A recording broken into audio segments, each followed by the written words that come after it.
Hi, I'm Michelle and I do samples and make patterns for Lemon Lane.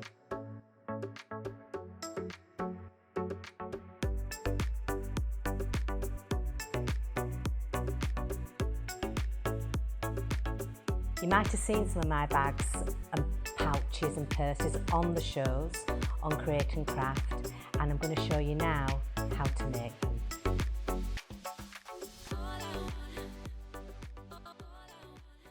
Hi, I'm going to show you how to make the Penelope Pencil Case. This is one of the patterns in your pack. When you get your pack at home, it will be fully printed pieces that you just cut out.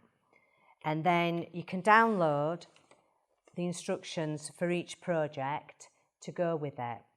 So, first of all, I'll let you know what I've been using in case you want to make yours exactly the same. And this is the Beauty with Wings Make Your Own Cushions. And I've used the cushion panels to do the front, to do the back, and to do the lining. I'm also going to show you in this tutorial how to get your linings nice and taut, because I do think it gives you a really good professional finish. So these are the patterns that out of the pack that I've cut out. So there's only 3 pieces to use, and I've already cut them out to save time. So I've got my fabric piece, I've used some woven interfacing on the back, I've got my bag foam, which really gives the bag a really lovely feel. I've also got my back piece, which I've actually stitched on to show you the first one, and I'll show you how to do the second one, just to keep them all together. You could use a spray, glue spray, that kind of thing. I just like to stitch them on. And then I've got 2 pieces of fabric, once again with the woven interfacing, there for the lining. And then I'm going to show you how to make these wonderful zipper tabs, which I love because it stops the sides of your purses and your pouches getting that funny look where you put your zip in. So I'll show you how to do this, and I think you'll love it. So let's get sewing. So we're going to, first of all, we're going to attach our main fabric to our foam. You want a longer stitch. I like to use on my machine about a number 5, and I'm just going to go all the way around, basting my top fabric to my foam just to keep it in place. So around we go. Just make sure it's all lined up. I'm not rushing with this because I'm looking for the best I can possibly do, rather than trying to, rush and it's all over the place. So it's just nice to take your time, and it's relaxing as well. Along we go. You might find as well, once you've basted your pieces together, that you get excess foam, and that's fine. You just need to chop it off. So I'm just going to take it out of the machine, chop off the excess, and sometimes it just slides. There's nothing to worry about. It's usually within a seam allowance anyway. That's nice and tidy now. So we're going to move on and do our zipper. So I've already put the zipper tab on one end just to save time, because I've got one at the other end to show you how to do it. And on my pattern, you've got markings where to lay your zipper tab at each end, and that's where your zipper will sit when you sew it. So let's first of all put the tab on. So it's all cut off nice and straight, and this is how I like to put my zipper tabs on, because I just think it makes them a little bit more secure. But if you've got a preferred way at home, just do what you like to do. I'm going to put my stitching back down to a regular length. And these, although they look metal, they're not. They're like a shiny plastic, so they do tend to go under the sewing machine quite easily. So now that's secure, we can take the folds, fold it over, fold back under, and as you can see from the back, I've got all this raw edges and stitching, stuff I just really don't want anybody to see. As soon as I fold that over, it makes it look really pretty. So I'm going to just line this up. Just catch it first. Make my stitching a little bit bigger. Maybe a 3.5. And the other thing is I've got my foot right at the end of the zipper and I've got my needle a bit further in, and that just ensures that we catch the tab on the back, because otherwise it's a bit hit and miss. I'm just going to pull that out and we're going to tidy this up now. So as soon as I chop this off, I'll try and get it straight. Chop the end off. There we go. And then at the other end. And now our zip is totally encased and we're not going to lose the zipper off the end. So it's now time to line up the zipper with the front of the pouch. So we're going to turn it over so you can see the back of the zipper, and I'm going to use some clips just to hold it in place. And you want to put your zip on taut but not tight.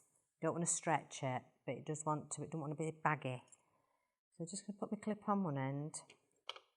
I'd already made my markings. They are on the pattern, so don't worry, you don't need to remember any of this. And then just put some clips on, going along.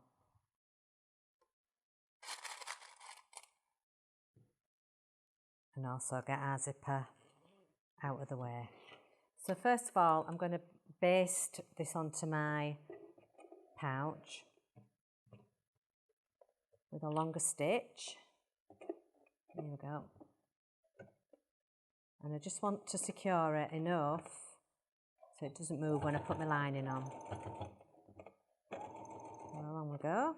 Move the clips as we go. I love these sort of clips because I find pins a little bit dangerous.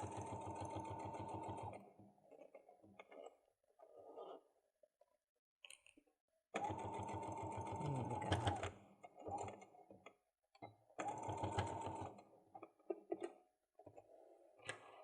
Just get rid of our threads. It's good to keep getting rid of your threads as you go along, and then you don't get them caught in seams that you don't want them to be there. So now move that out of the way, and we're going to get our lining. And once again, I'm going to clip it together.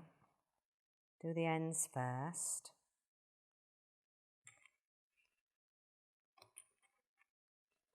There we go.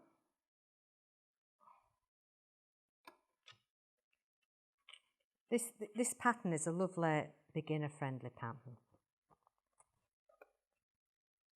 So I think you'll find it nice and easy, and you'll like the results at the end. So now with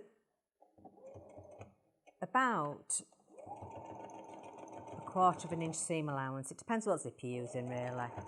You don't want to be too near the zip, but you want to be far enough away to be able to see the tape because it's part of the feature. So along we go. Just make sure you've got it all caught as we go. And I'm not rushing because I don't want to make mistakes. Not that I don't make mistakes, I make plenty, but it does make you make less. But just take your time.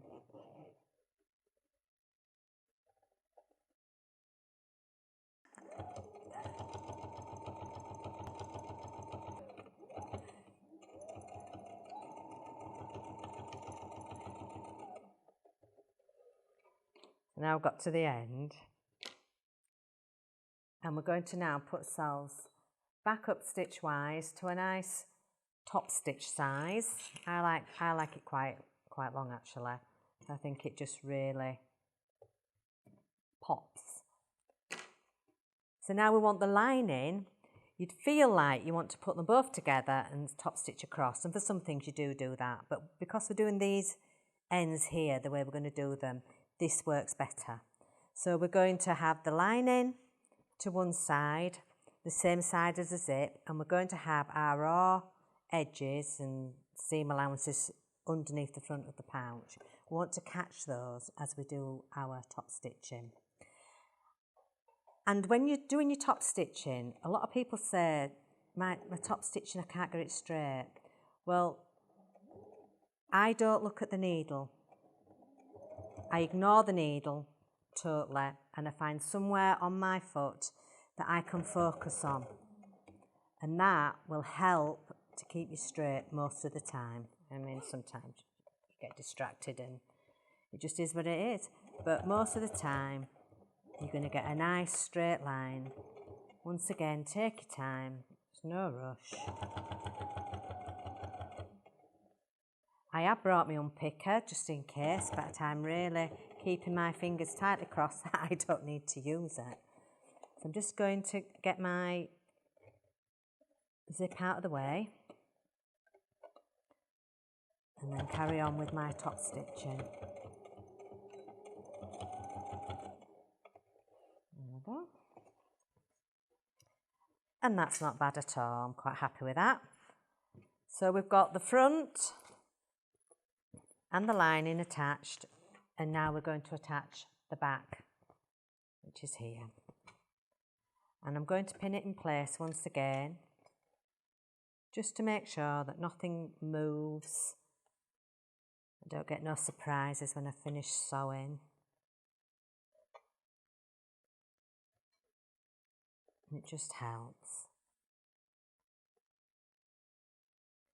So just put the clips on. I'm not even concentrating on which way up they should be. Really, when you use these clips, you should have the curved bit to face you and the flat bit underneath so it slides along on your machine.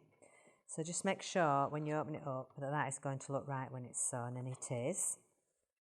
So we're still on a large stitch because we've just done the top stitching, so just leave it on that large stitch just to baste once again the zip in place. And I just want to move my zipper out of the way a bit. That's the other thing about a large zip, you know, I haven't even got a zipper foot on. And I will change feet on my machine if I have to, but if I don't have to, I don't. It's just an extra step I don't want to do.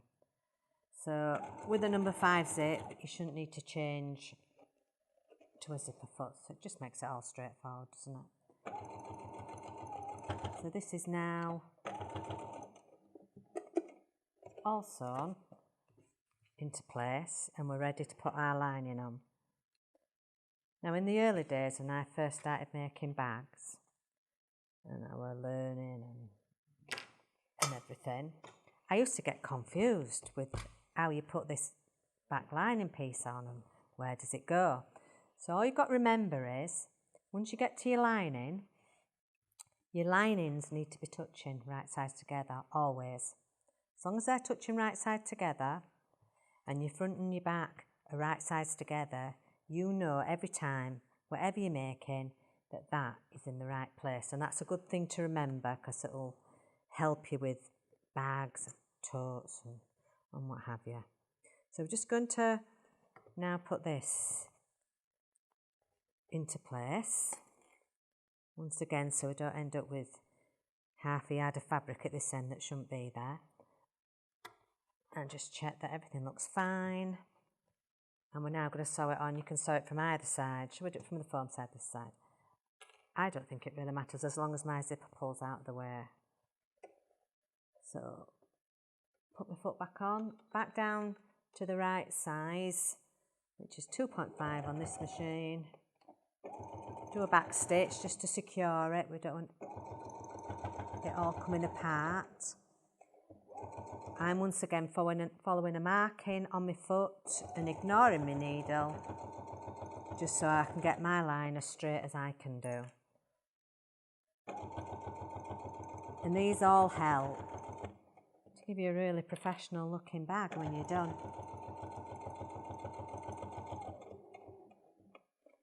And this is a regular domestic machine, and so far you can see that I've got quite a lot of layers. I've got my fabrics, I've got my foam, I've got woven interfacing, and at this moment in time we're still going through nice and easy.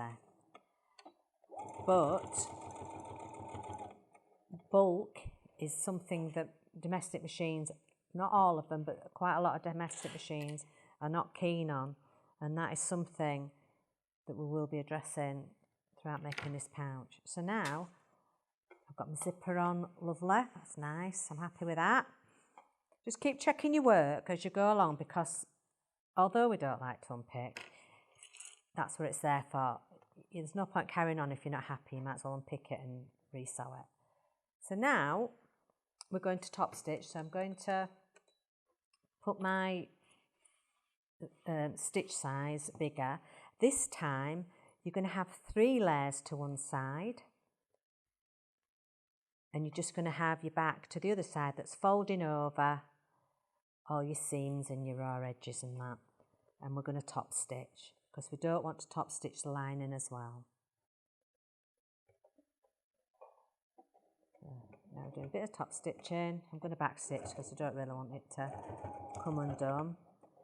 And as you can see, I'm going through these layers, and it's going through nicely. I do actually have a size 16 needle in, because I found for the bags that this seems to work better. But I can sew them quite adequately with a size 14. I think it just depends what you're making. But in a minute we're going to have quite a lot more layers. So just back stitch again. And you know, we're not that far off. So get rid of all my threads. So now, this is at home, this is where I would definitely get my iron out and give everything a really good press. That is another thing that is really needed in bag making, is getting the iron out and giving everything a good press. And don't just leave it to the end, keep pressing as you go. So now we're ready to put the front and back together. So we'll clip that.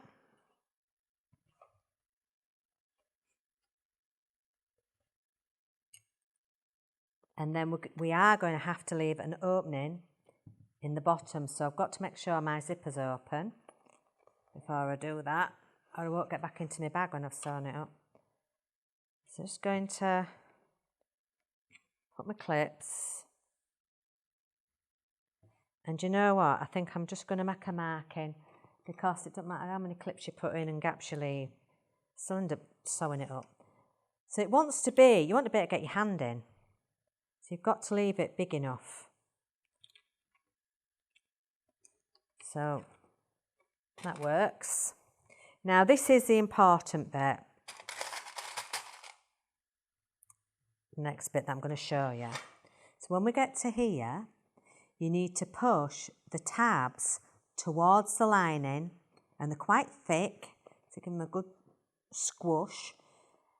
And you need to get these 2 seams together the best that you can. They might shift a little bit while you're sewing, but hopefully they won't. Then we're going to clip the side, and then we're going to do the other side. So push that tab towards your lining and get those 2 lined up. See, they're a bit off there, I've got to move it over.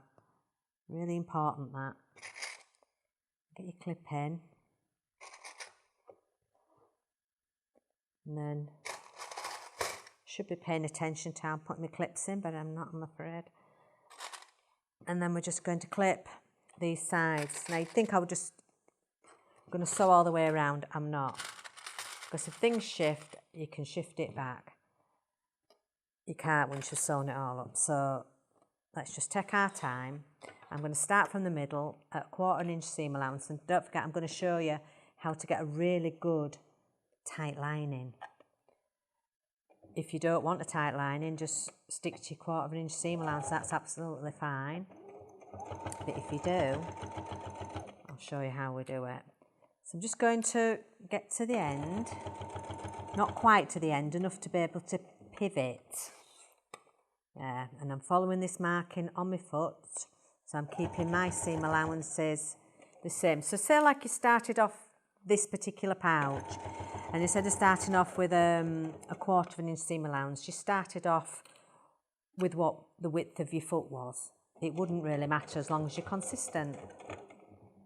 There we go. Just go over that bit and then back again. And this is where we need to check our work.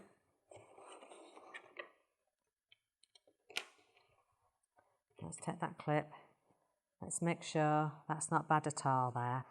So we'll do the other side. You know, if it's fractionally moved, it's not the end of the world, but if it's like a mile out, then you're going to have to unpick it and put it right, because it'd be noticeable. More so on the outside than the inside. I don't think it's as much of a panic on the inside of your bag. Just pivot that round again. Another stitch there actually. Pivot it again.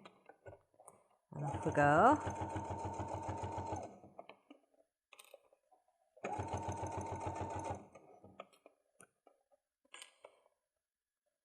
Check that they're together, because I know this one didn't seem quite. I'm going to hold that with my finger.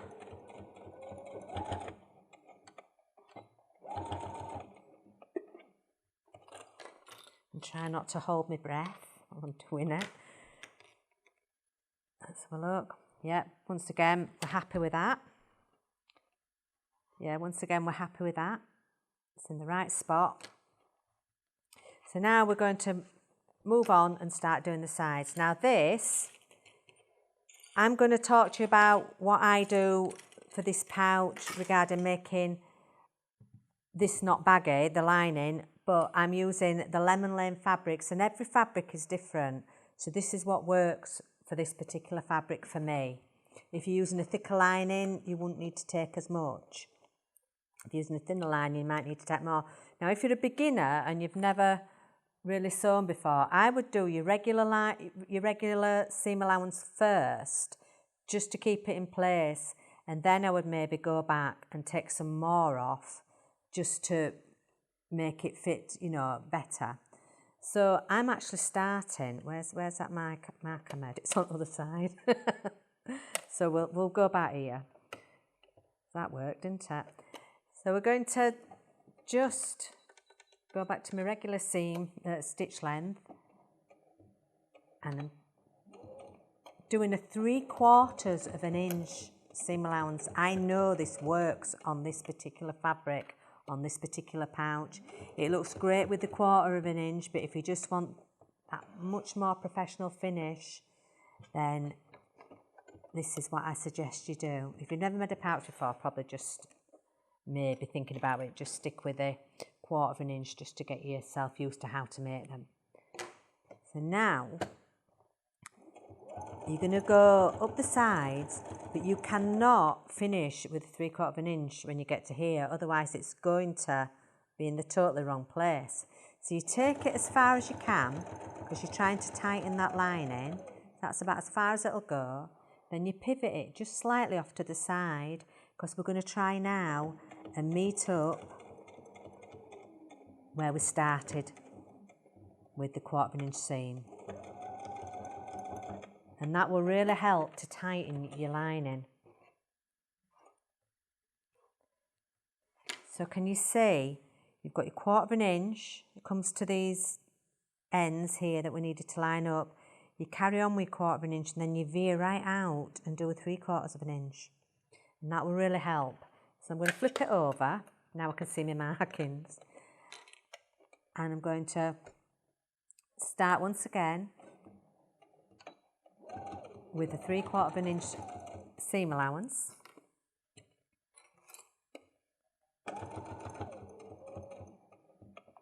And then I'm going to pivot.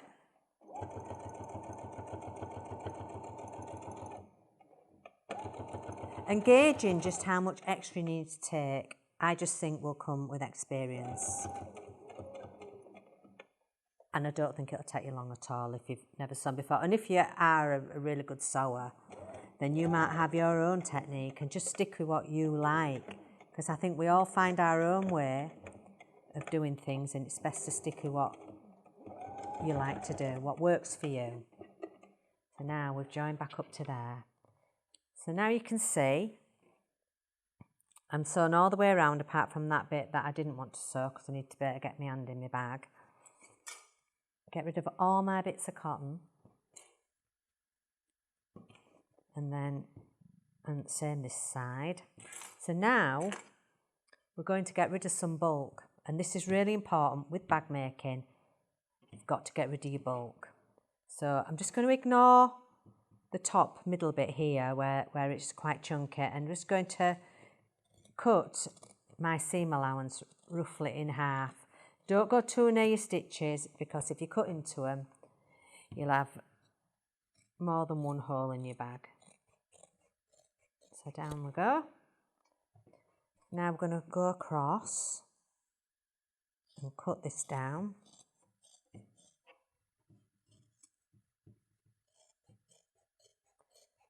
You can see it's taken away bulk already. Not that this is too much to worry about because it's already sewn, so you know you don't have to go back over that bit.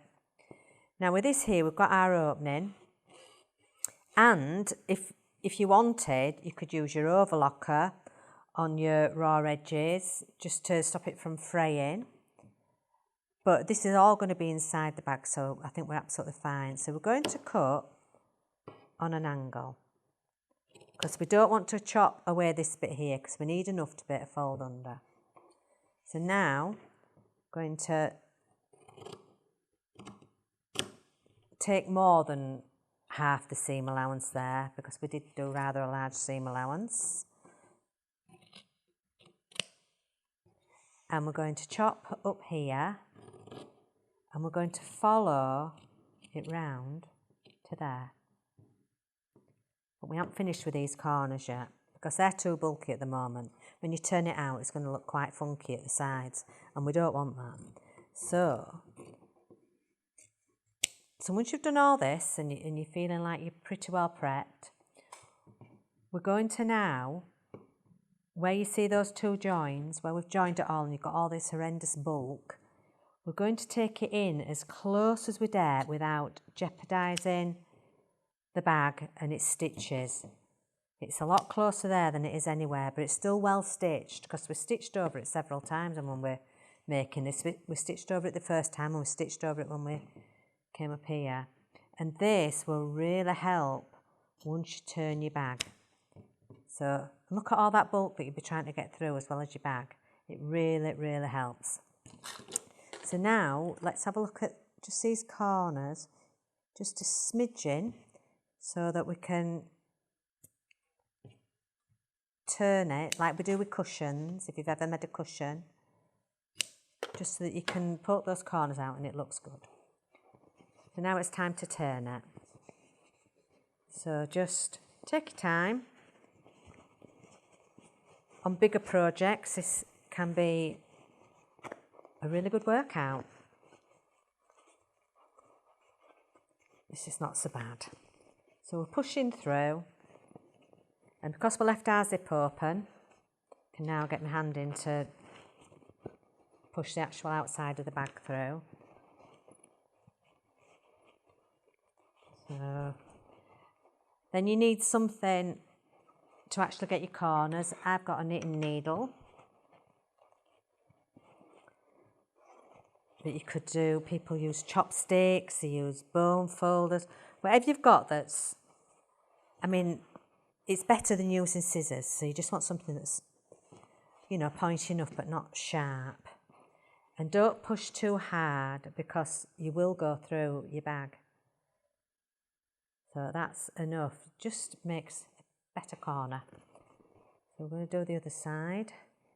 You see it coming through?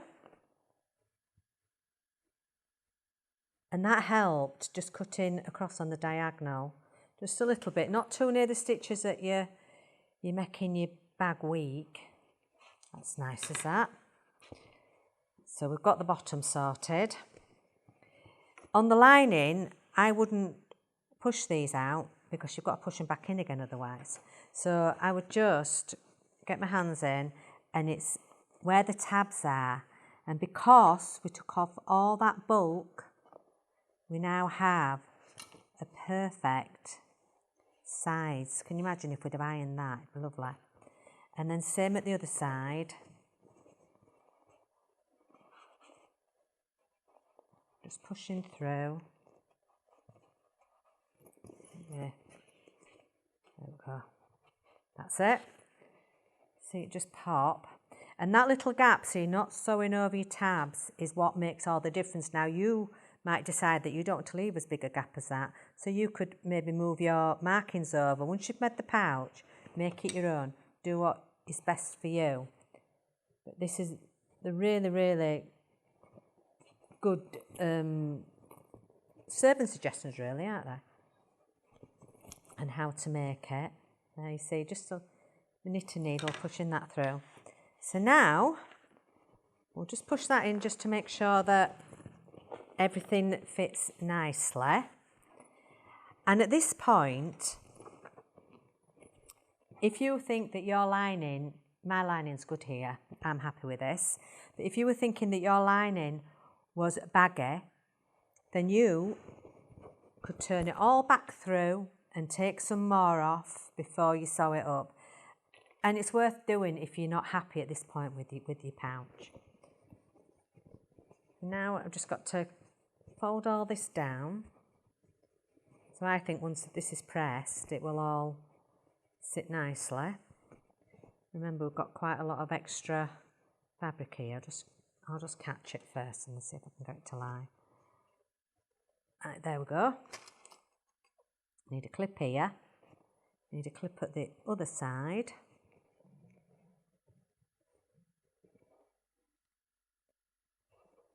And then if you pull it, it should kind of just fold in.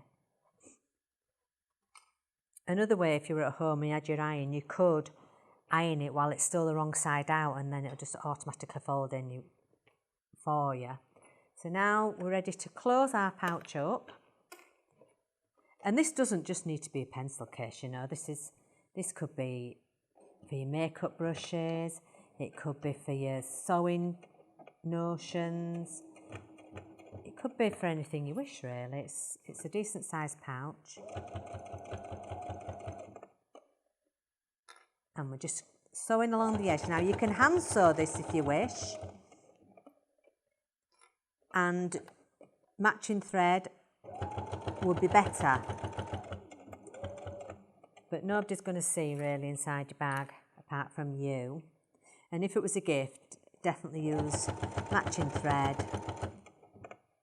And if you're a good hand sewer, which I'm afraid I'm not, then you could hand sew it. But I think by the time you've done, you've caught it all the way along, we haven't missed anywhere. Cut all our little threads off. And now, because we didn't push these sides out, we don't have to try and push them out again. They're already there for us. So I'm just going to pop that in the bag. See how easy that went? If I'd have popped them through, I'd have been having to pop them back. If I had my iron on this now,